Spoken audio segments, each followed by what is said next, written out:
चलिए आज हम लोग समझेंगे कि फ्रिज का जो इवापोरेटर होता है, जो ये कूलिंग कॉइल यहां पर होता है, अगर ये लीकेज हो जाए या फिर चोक हो जाए या कहीं से अगर चाकू वगैरह लग जाए, कुल मिला के इसको अगर बदलना पड़े तो हम कैसे चेंज करेंगे। तो सबसे पहले देखिए, जो इसके अंदर इवापोरेटर लगा है इसको हमें निकालना होगा। निकालने के लिए सबसे पहले जो इसका फ्रंट की बॉडी लगी होती है इसको हमें खोल के अलग करना होगा। तो इसको खोलने के लिए दो स्क्रू लगे होते हैं जो कि दोनों साइड में होते हैं। मतलब एक स्क्रू देखिए एक साइड में होता है और दूसरा दूसरी साइड में होता है। इवापोरेटर चेंज करने का ये जबरदस्त तरीका होगा हम लोगों का।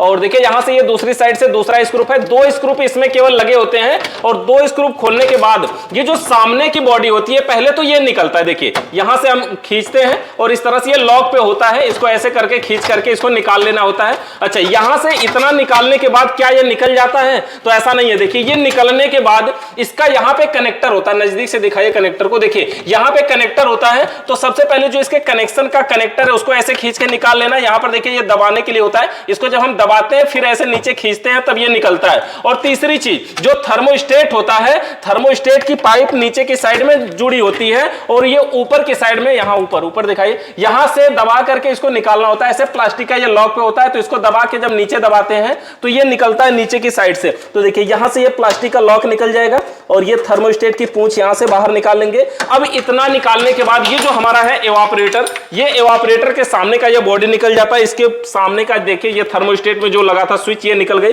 तो इसको निकाल के यहां रख देते हैं हम साइड में।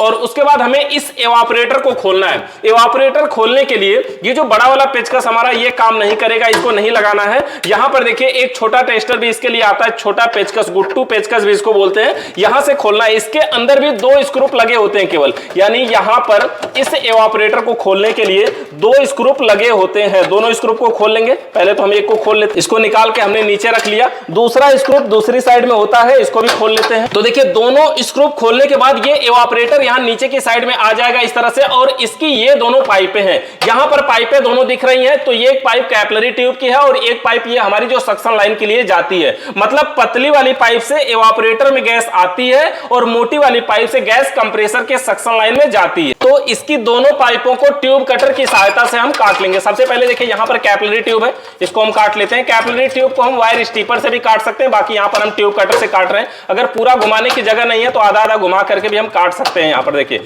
अगर ये सही से नहीं कटेगा दोबारा फिर काट लेंगे।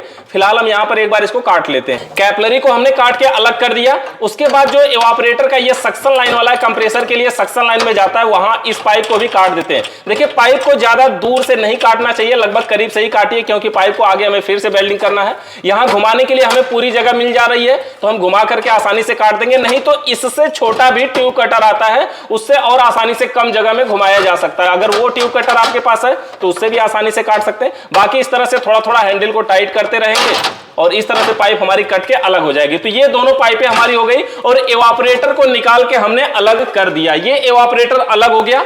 अब हमारा जो दूसरा इवापोरेटर है, यहां पर देख सकते हैं, इस इवापोरेटर को इसमें लगाना है। अच्छा, इवापोरेटर के अंदर देख लीजिए इसमें क्या क्या है। तो इसके अंदर दो पाइपें हैं। जब हम इवापोरेटर नया खरीद के लाते हैं ना तो देखेंगे इस प्रकार से इसके अंदर रबड़ लगा होता है। अगर इस रबड़ को हम निकालेंगे तो इसके अंदर से हवा निकलना चाहिए। अगर हवा नहीं निकल रही है इसका यह मतलब होता है कि इवापोरेटर में कहीं ना कहीं लीकेज है पहले से ही। तो आप अगर दुकान पे खरीद रहे हैं तो वहीं पे देख लीजिए। फिलहाल हम इसको यहां निकालते हैं, देखते हैं इसके अंदर से हवा निकलती है कि नहीं। देखिए इसके अंदर से हवा निकली, तो हवा अगर निकल रही है मतलब इवापोरेटर सही है, लीकेज नहीं है। दोनों पॉइंटों पर रबड़ लगा होता है, किसी को भी निकालेंगे हवा वहां से निकलेगी। दोनों रबड़ को जब हमने निकाल दिया तो इसके अंदर देखेंगे जो पाइप जोड़ने का पॉइंट है, एक मोटा है एक पतला है। जो पतला है इसमें कैपिलरी ट्यूब जोड़ा जाएगा और जो मोटा है उसमें हमारे सक्शन लाइन यानी कंप्रेसर मोटर का सक्शन लाइन वाली पाइप जोड़ी जाएगी। जो इवापोरेटर हम लोगों ने निकाला है उस इवापोरेटर में और जो अभी हम लगाने जा रहे हैं उन दोनों में डिफरेंट देखिए क्या क्या है। पहली बात तो ये जो कंपनी का इवापोरेटर है अभी ये चेंज नहीं हुआ था, बाकी ये हम नया इवापोरेटर लगाने जा रहे हैं। अगर सामने से देखिए इसमें क्या क्या डिफरेंट है। सबसे पहले यहां पर देखिए एक टाई दिया हुआ है दोनों पाइपों को बांधने के लिए कंपनी वाले में, लेकिन जो हमने खरीद के लाया उसमें कोई कोई टाई नहीं है। दूसरी बात, अगर हम इसके वजन की बात करें तो जो कंपनी वाला इवापोरेटर था इसका वजन भी थोड़ा सा भारी है, लेकिन ये वाला एकदम टिन के जैसा बिल्कुल हल्का हवाई है ना। तो ये वाला जो कंपनी का इवापोरेटर थोड़ी क्वालिटी में भी है। देखिए ये वाला जो प्लास्टिक है ना, इसको भी हमें निकाल लेना होगा, क्योंकि अभी हमें थर्मोस्टेट को इसी में लगा करके सेट करना पड़ेगा। तो इसको हम निकाल लेते हैं। देखिए ये लॉक पे इस तरह से होता है। बाकी इवापोरेटर की क्वालिटी में डिफरेंट है, लेकिन क्या करें, ठंडा करने के लिए जो हमें अलग से मिलता है वो यही मिलता है, तो इसलिए इसी को हमें लगाना पड़ेगा। अब देखिए लगाने के लिए हमने क्या किया, इवापोरेटर को यहां रख लिया और तो देखिए ये कैपिलरी ट्यूब है। इस प्रकार से क्या करना, वायर स्टीपर से ऐसे पकड़ना है, थोड़ा सा तिरछा करके और इस तरह से काट देना है। काटने के बाद देखेंगे इसके अंदर का सुराग देखिए दिखाई दे रहा है, बंद नहीं होना चाहिए। तो इस तरह से कैपिलरी ट्यूब अच्छे तरीके से कट जाती है और जो हमारा ये वाला इवापोरेटर की पाइप है ये भी अच्छे प्रकार से कट जाता है। तो अब देखिए ये जो इवापोरेटर की पाइपें हैं, पतली वाली पाइप में कैपिलरी ट्यूब डाल करके इस तरह से यहां पर पतली वाली पाइप में कैपिलरी ट्यूब अंदर डाल करके, और जो मोटी वाली पाइप है उसमें सक्शन लाइन की पाइप डाल के वेल्डिंग करना है। देखिए इवापोरेटर की पाइप यहां पर इन दोनों पाइपों को एक में डाल देंगे और अब हमें यहां पर इसको वेल्डिंग करना है। वेल्डिंग करने के लिए देखिए अगर इस तरह का इवापोरेटर है तो अगर हम वेल्डिंग गन से इसको गर्म करेंगे तो ये गर्म हो जाएगा, है ना। गर्म होने से दिक्कत होगी, तो हम क्या करते हैं, यहां पर जग में थोड़ा सा पानी ले लेते हैं और देखिए यहां पर हमने पानी भर लिया और ये जो पानी है एक कपड़ा ले लेते हैं, ये कपड़ा, और कपड़े को भिगो देना है। और भिगो करके तो देखिए इस प्रकार से कपड़े को भिगो लेंगे और इस तरह से मोड़ करके इसको अच्छे तरीके से, देखिए इस तरह से कपड़े को भिगो करके मोड़ लेंगे। और मोड़ने के बाद ये जो इवापोरेटर है यहीं पर हम क्या करेंगे, इस कपड़े को लगा देंगे,